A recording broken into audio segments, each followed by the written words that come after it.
Hello, hello, Beat Baseball world. Welcome back again to the Beatball Blues Show. Neil, Dog, and Bam Bam with you. What's happening, Bam Bam? Chilling, man. Neil Dog. Glad to be here with you once again. Not even at 8 o'clock in the morning, man. It's a decent time in the afternoon, or not in the afternoon, but a decent time in the day. It is a better time for my voice. It takes my voice a little while to wake up.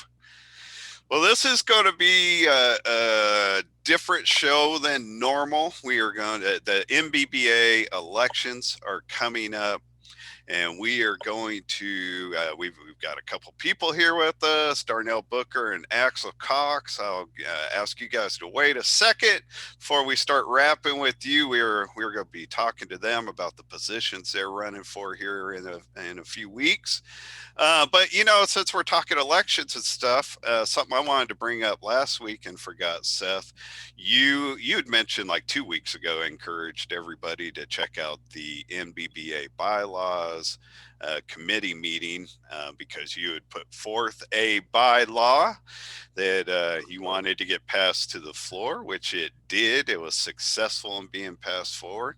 But I got to give you complete credit because I believe, you dealt with that whole bylaw just the way everybody should deal with submitting a bylaw and going and representing it.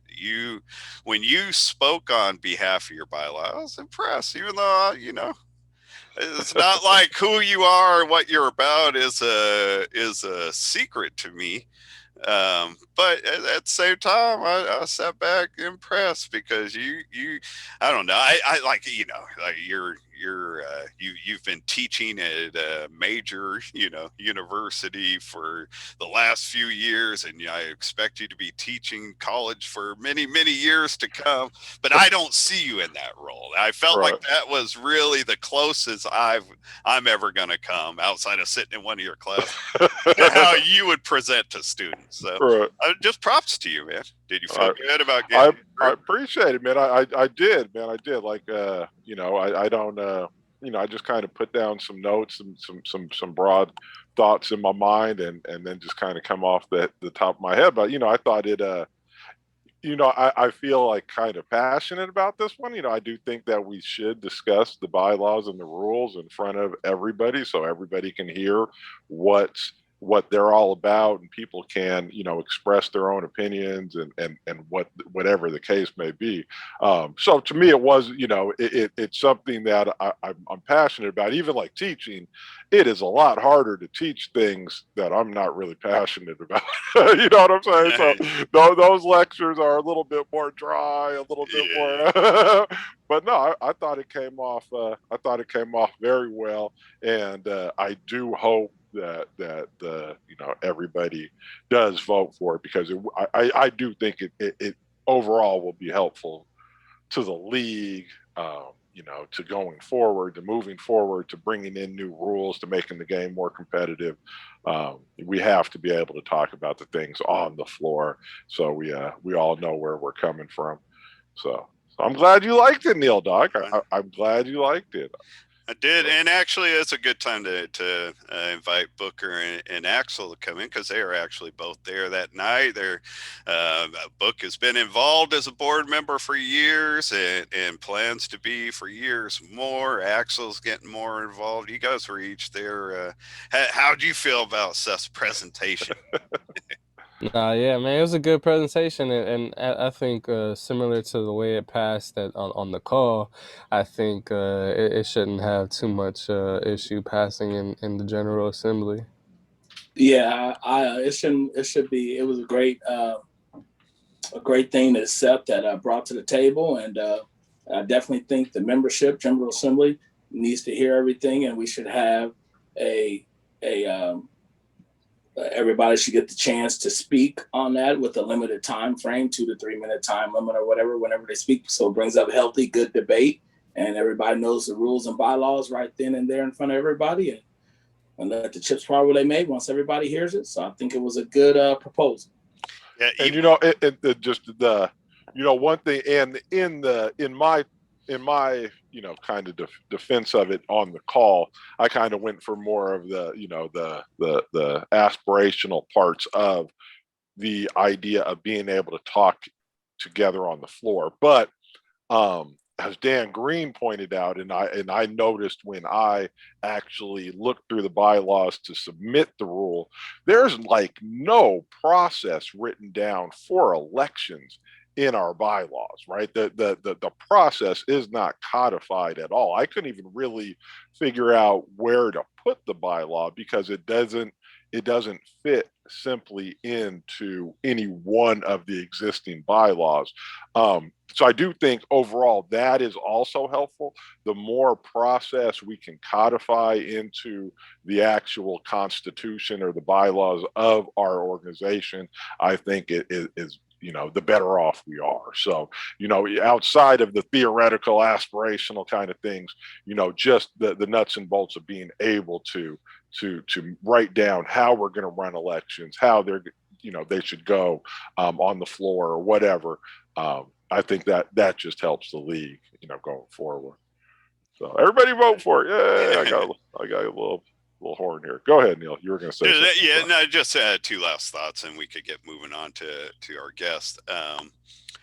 One is even if the talk, like when we're in General Assembly and going back and forth over rules and bylaws, whatever, even if that conversation is controlled by time, it's better than not having the conversation at all, which is the way that it's turned into.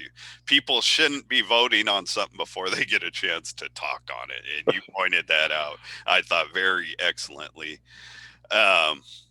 And I don't even remember what the second point was now, so it doesn't matter. Let's just move on. You were going to tell everybody to make sure to vote for the bylaw. Yay! Was that a party horn sound? Yeah, it was. I didn't know it because the audio kind of cut out. I didn't know if there was like a Zoom issue or what. No, I'm sorry. So to our audience, this show started up months ago because Booker's a friend of ours, been a friend of the show, and we've known he was running for first vice president. We planned to have him on as it got close to the tournament so he could talk about that and, let people know where he's coming from, what he's doing. And then back in May, my buddy Ax threw his name in. I was proud of you, Ax, throwing your name in to become a board member, get more active with our league. So I was like, we're going to book on sometime in early July. Why don't you come on with us?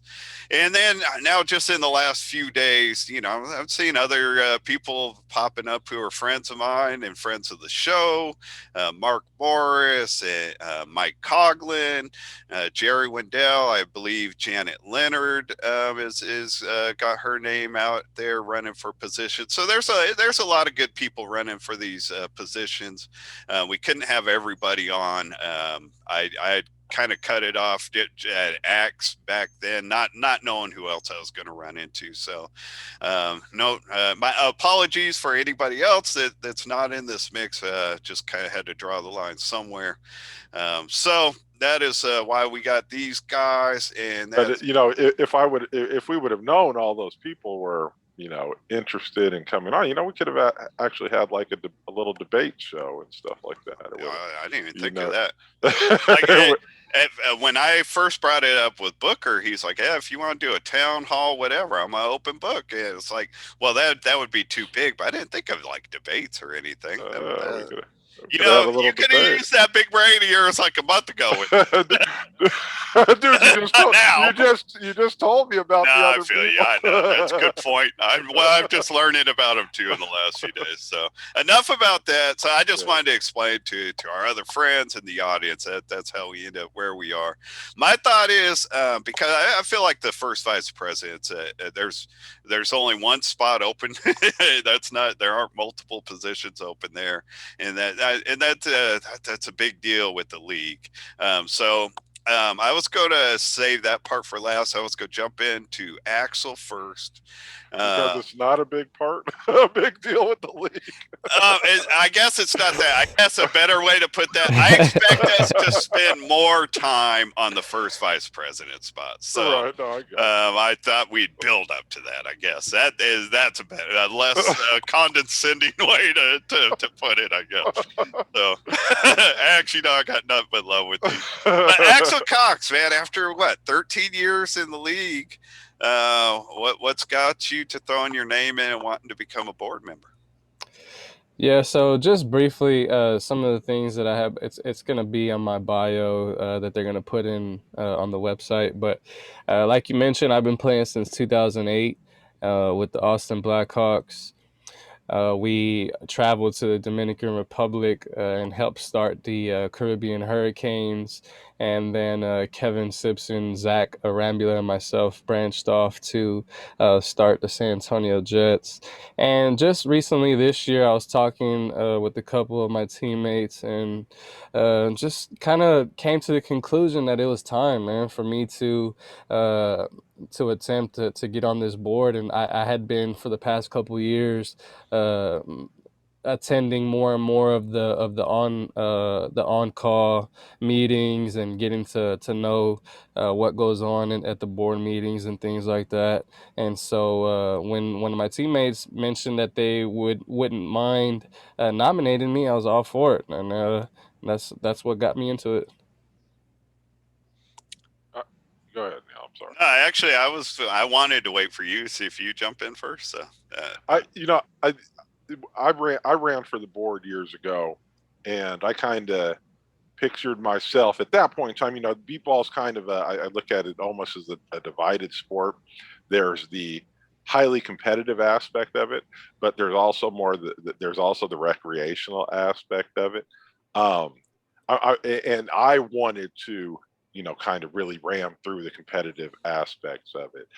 I'm wondering, like, where do you come on in, like, what you want to, like, add to the league going forward? Like, what's your vision for what you bring to the league, and the direction you kind of as a board member want to push the league or help the league go? Yeah, that's a good question. So I think that as a board member, you should be balanced, and so I can see myself on both sides. As far as like recreational, or growing the league, just as a membership aspect. I was wanting to try and focus and get some more attention on cool kids of our league, and I said in my bio, if that if you're interested in the future of our league, that's where it lies, with the kids, right? So when I found out that I was having a son back in 2017, before I even knew about any beep kickballs or anything like that. I was thinking and telling my girlfriend at the time, and I was like, man, we need to figure out some way, because I didn't know my son wasn't going to be blind. I thought maybe he would be. So I was like, man, we need to figure out a way to where our kids, kids who aren't strong enough to hit a beat baseball, can be active and play our sport. So I was thinking of a way to start a little league, and then the cool initiative came along.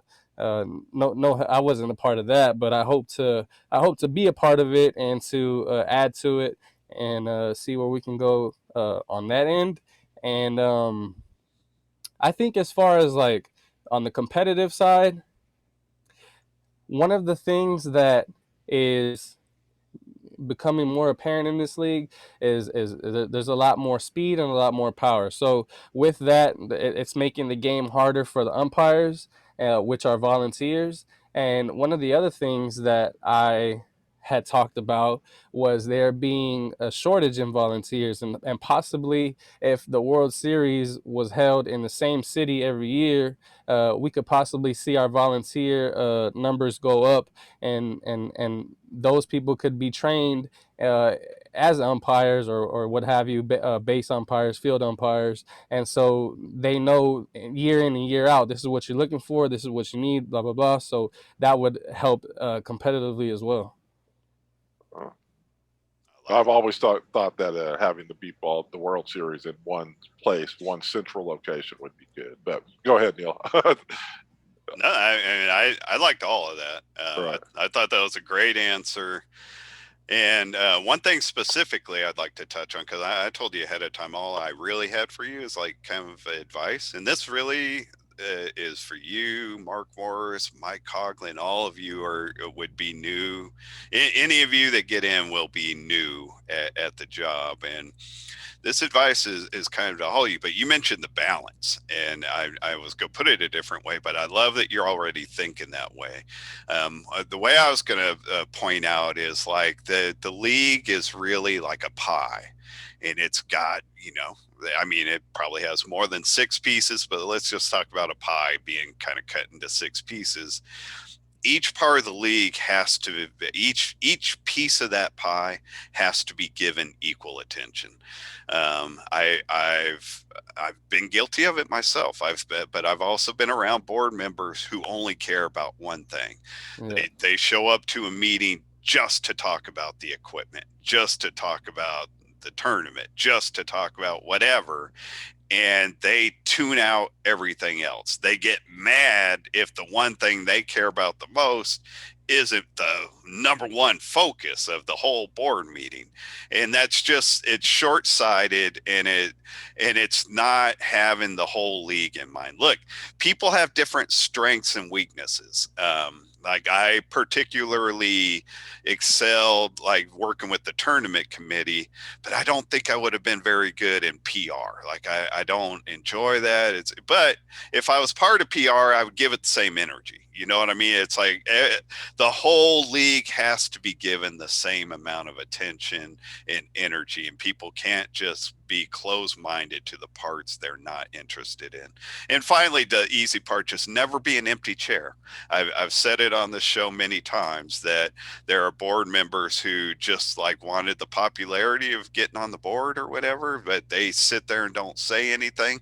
I was guilty of that. I got on the board as a 21-year-old the first time, and I really just wanted to like be a bigger part of the league. I wasn't bringing anything at that point in time. So don't be an empty chair. Get on there and do something for our league, and that's all I have on it.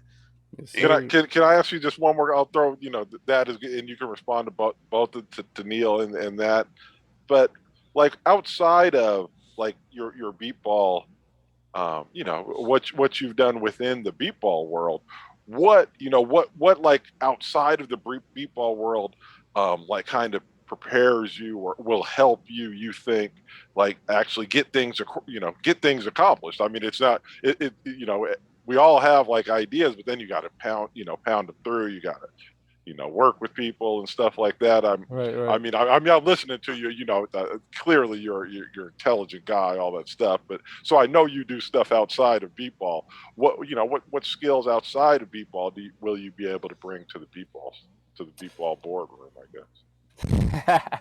Well, man, as far as like outside of beatball, um, as I mentioned before, beatball has always been a big part of me. So being outside of beatball, I've really just uh, been a part of different organizations where I wasn't necessarily like on a board or anything like that, but just having to go back and forth with people and talk about different issues in the workplace anyways, and really come to a conclusion on like where we could I guess compromise and maybe uh not disagree just for the sake of disagreeing, but as far as like the board goes, the San Antonio Jets really have helped me in that way because I've been on the board with the Jets and help fundraise and different things like that. So that's really where I thought to myself that, hey, the Jets we're being successful in these different ways. So maybe I can fit, and maybe I wouldn't be as Neil said, an empty chair if I did make the board here in the NBBA.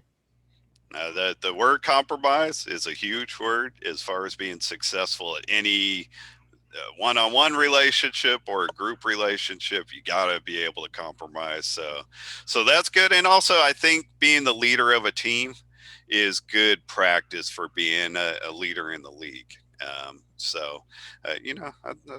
I think you, whatever. I think you're in a good place mentally with this. So I wish you luck, X. And you know how to change diapers, right, Ax? Right? You're the father that changed diapers, right? Boys and girls, because they're two different. They're two totally different things. Changing a boy's diaper and changing a girl's diaper, man. I could 100% agree with you on that one. We are not going there, Mr. Booker. Let's get you involved, my friend. Book, you are running for the first vice president of the league, and for the audience to know, our second vice president of the league is in charge of things like public relations and finances, and I guess not so much finances, but public relations.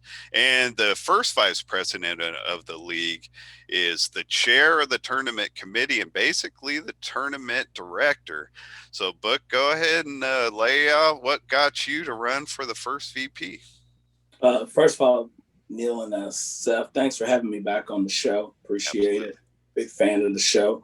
I want, for those that are new to the league, member-wise, I'm Darnell Booker. Just want to tell a little bit about myself. I've been involved in beat ball since 1985.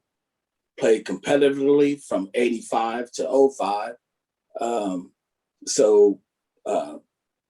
Started the Indy Thunder in 2000, joined the NBBA as an organization in 2001. That's when the first of 2021 local tournaments I have ran. And so I'm like, okay, I'm looking for challenges. So I know that I am prepared. The local tournaments have prepared me to make that next step, which is to the national level, worldwide. Running a World Series. I know it's not easy. It's a different animal from a local tournament, but it's about building relationships. And I'm really good, and I have really strong people skills and communication skills on and off the field. So I've also helped in outreach where I helped other teams across the country to get going and get started. So, like people may be wanting to know, well, how can I do that? And then also help, just keeping an eye on my own team. Well, it's about building a great coaching staff and volunteer base that you have. So I'm just going to go ahead and cut to the chase. That's a definitely totally different animal. I understand that. But I think I have my team is in good hands. I'm running if I by chance I'm the first vice president. I know I can leave the Indy Thunder in good hands for over a week. So because I know once you assume this position, you cannot be affiliated with your team for a whole week. So that's why I have a great coaching staff and volunteer base that will take care of the Thunder for the week. And I have no problems. I feel very confident in my abilities to take on this next challenge and work for the players, the volunteers, and the officials on and off the field. Yes, there's going to be challenges. There's going to be obstacles, but I feel with the great surrounding team that I will put around me as a tournament director, I feel I will be very capable in making sure the tournament runs smoothly on and off the field. So I have well over a decade experience working with the tournament committee. I've never been the first VP, but I've worked on the tournament committee under Jan Trapphagen. I was on the tournament committee when Kevin Simpson was first VP. I was on the tournament committee back when I believe Doc Bradley was first VP. So I've got experience being around different committee chairs, committee chairs, and I just have a lot of experience. Period, being around the NBBA tournament committee. I know how it works. I know how the business of shopping our tournament works. It's an area that I feel like I excelled in when I was part of it. But I got to be honest with you, Booker, the tournament that you run every year in Indy, which you've been unbelievably successful with. I have one of your tournament shirts on right now. Just all the. I'm not going to say any of the sponsors because they don't sponsor our show, but like the sponsors that you have are impressive. They're plentiful. You know, it's obvious you've been doing a ton of great work with that tournament for over 2 decades now. So congratulations on that. I personally wouldn't ever want to run a tournament like what you run because it just feels overwhelming to me to do that much hustle every year. And I say that despite the fact that I would love to run the NBBA tournament, which people might think would be overwhelming. But it's something I understand. You know what I mean? Something I know I could be good at. How do you like respond to that? Do you see them as the same? Do you see them as different?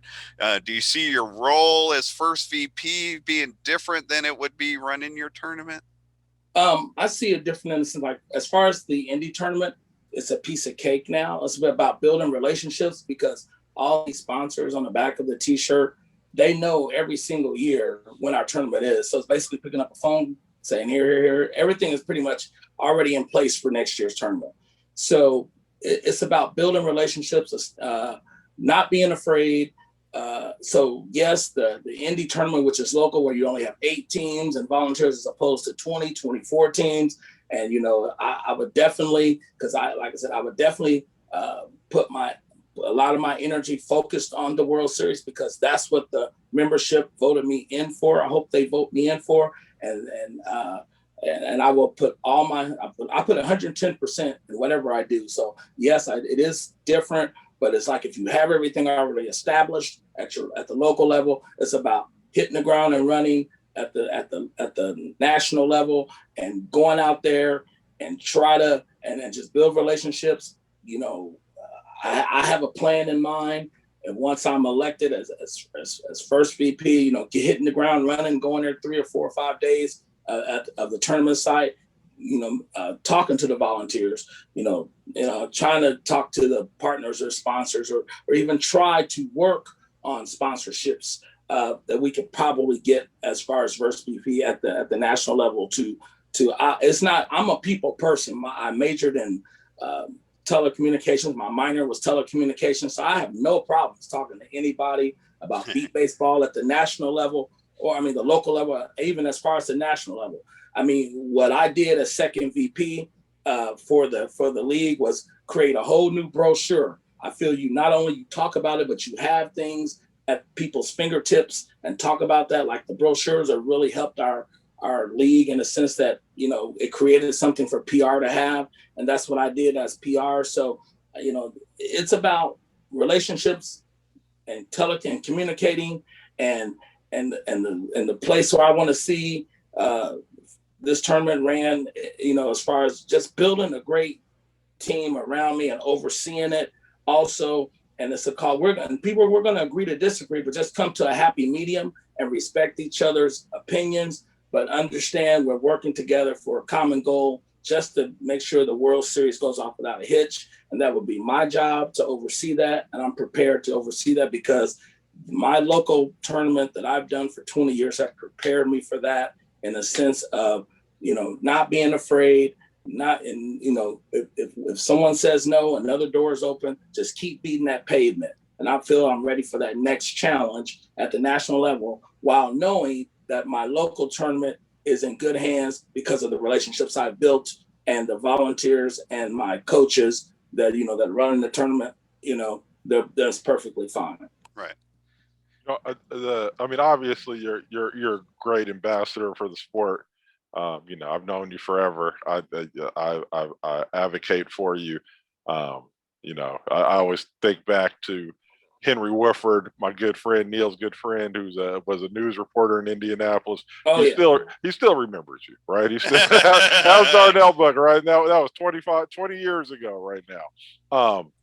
But you know, I was kind of surprised to hear something you said because I just, you know, I wasn't aware of it. Are you saying that like during the World Series you will like not coach or be involved with the Thunder, or how does that divide Well, happen? that's what the job implies, because Jan Traphagen, who was with the Chicago Comets for a very long time, and when she's you cannot be affiliated with your team for that week. You have to focus on the World Series at hand. All of the team, everybody. So hold on a sec, because I was going to leave it alone from your statement, because I think that's a statement people needed to hear. Yet this is one of those things, kind of like Seth's bylaw.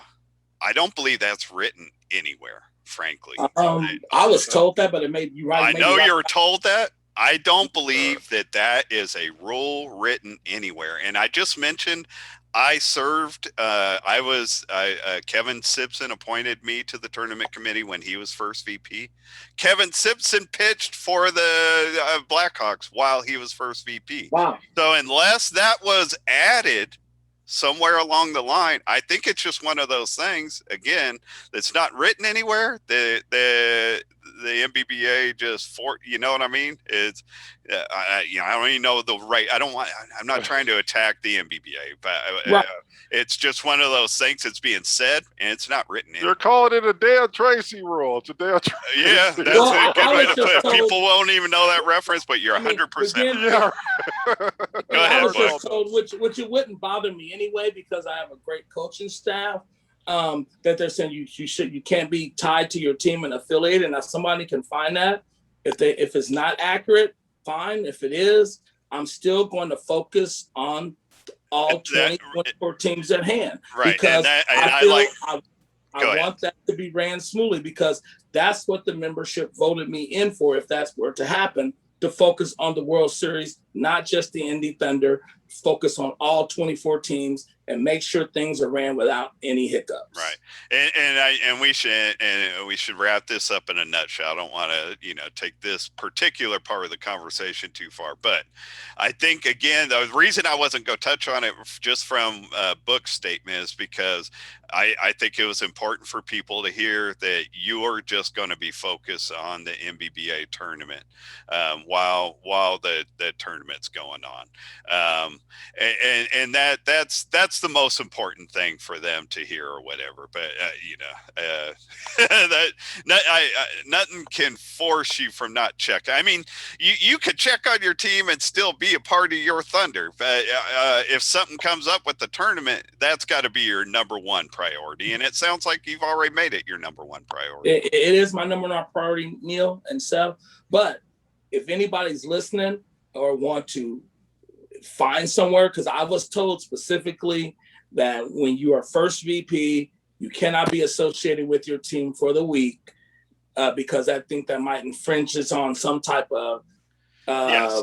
I'm not sure what the word I'm trying to think of about. They don't want the tournament. They don't want the tournament director ruling on some appeal from the Thunder. I get that, but and listen, from your own team. And this came up when Kevin was first VP too, because. And really, this is the only place where it would come up. As Seth just mentioned, appeal. If there's an appeal that involves the Thunder, you would have to recuse yourself, because exactly there are three people involved in the protest, and I don't even remember what the three people are.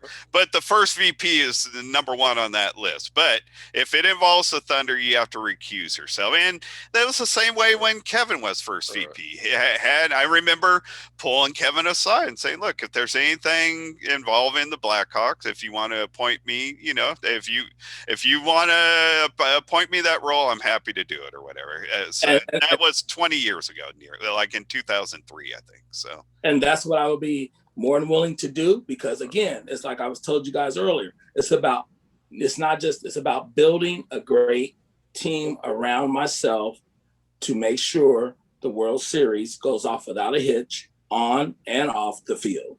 And that's why I think I'm a very good person that has communication skills, and I can work with anybody, and I will play to everybody's strength and work toward everybody's strength, because you always want to play towards people's strengths and everything. Let me, I'm going to steal Seth's direction that he went with Axel. So as first VP, what is your vision going forward? Like, do you, do you have ideas in mind of new directions you want to go? Like, what's your vision going forward? My vision is I want to still be a great ambassador for the league. Also, I want to get more corporate involved, sponsorships. I mean, and I understand I do it at the local level, but my vision is to get more corporate involved at the national level. And also, we're right on the brink of, I would like our games to be on a network.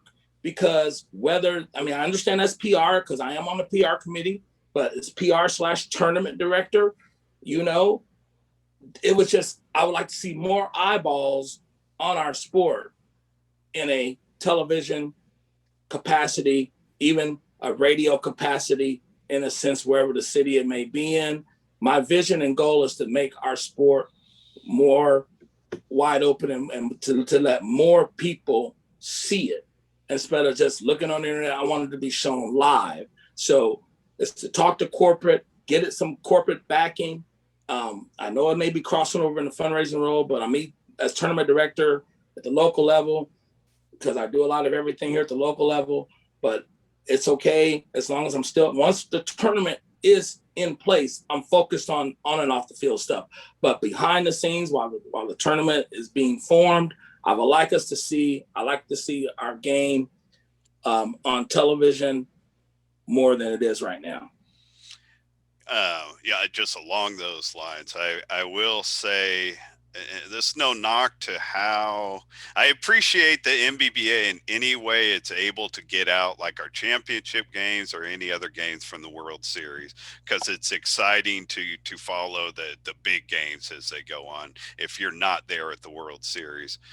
But I would love to see their games, the NBBA big games, be as easy to find and as accessible as the games you had put up for your local tournament. Like that, it was easy as pie, I believe, for people to pull up that network and get those games on their devices, computer, whatever. And it just isn't always the case. So anything along the lines you or anybody else could do to improve that, I think would be good for our all our fans that aren't at the World Series, and not just the upper echelon teams, all teams involved, because they have a fan base. Every team, I feel, has a fan base. Hey, Book, real quick, what are your thoughts on the World Series? Maybe one day having a permanent home.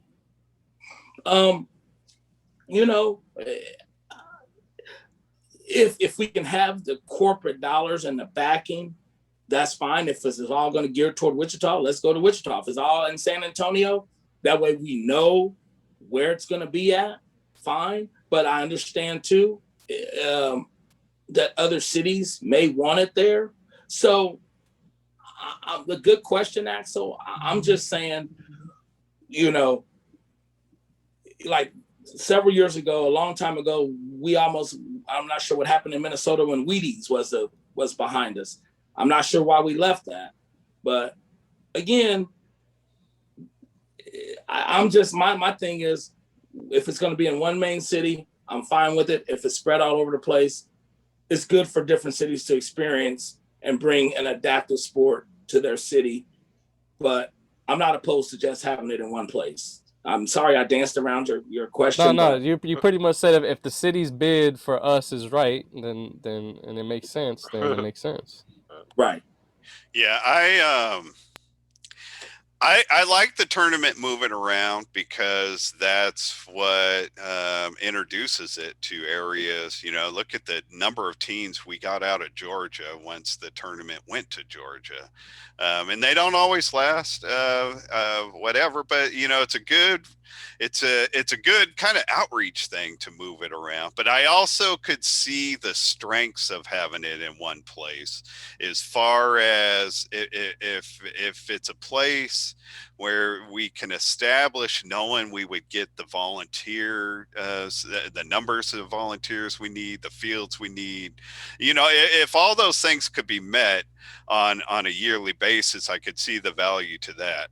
I will say, I don't think we've yet played in a city that is perfect to host it every year. Right. And one more thing I want to say about first VP or board or whatever, because I've been on the board before just as a board member. But my main thing I want to see also, and it's like Axel stepping up and anybody else, male, female, different ethnicities. I would love, my key word is diversity. That's what I want to see to keep this league going to. More diversity is always good and healthy for the league.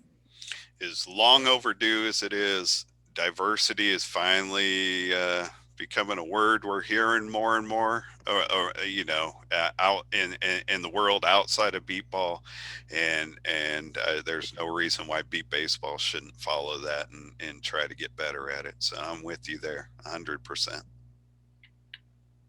All right, hey, well, let me just ask you guys. I'll throw one question out at both you guys. Just one answer. What do you think is your greatest strength that you bring to the table? Who do you want to go for? We'll go with Book. We'll go with Book. I'm a communicator. I work I work well with people very well, and I communicate very well. Communicator/organizer. All right. Little Obama. For me, man, I'd say open-mindedness. I'd say coming to the board with an open mind, not already these old being set in my ways type thing. Oh, those are both good, right? I mean, those are both important. Important skills that will help you guys, on the board. Booker, I've always thought you've been a great person for the NBBA. Axel, I don't know you as much, but just listening to you, hearing your passion over these, on the Beat Ball Blues show and stuff like that, I'm sure you do great on the board. Obviously, Neil and I will not have a vote, but we're doing our part. Trying to help. Yes, appreciate it, man. Absolutely, with love, man. Wish you guys luck with this. I hope it goes well. And to our other friends from the show also, however it works out, I hope we have a good, strong board. I just want to wish my opponents good luck as well. Like I said, let the chips fall where they may. I hope I'm the one in the seat, and I will always be here and be an ambassador for the league, win, lose, or draw. But I feel I have a lot to bring to the table. But I wish not only the executive officers, but the board members themselves. Ax, I wish you good luck, and like I said, it's just I want nothing but positivity and growth in our league. And I think with the people that are running for the board, and officers in general, I just want us to all be on the same accord and work together. Excellent. Yes, sir. Same to you, man. Good luck. All right, everybody. We're going to get out of here, wrap it up on that. No giveaways this week. I'll wait till next week. Thanks for having me, Neil and Seth, again. Thanks for having me. Absolutely. Good luck to both of you. Be well, and we will catch everybody next time around. Good night, Aunt Cindy.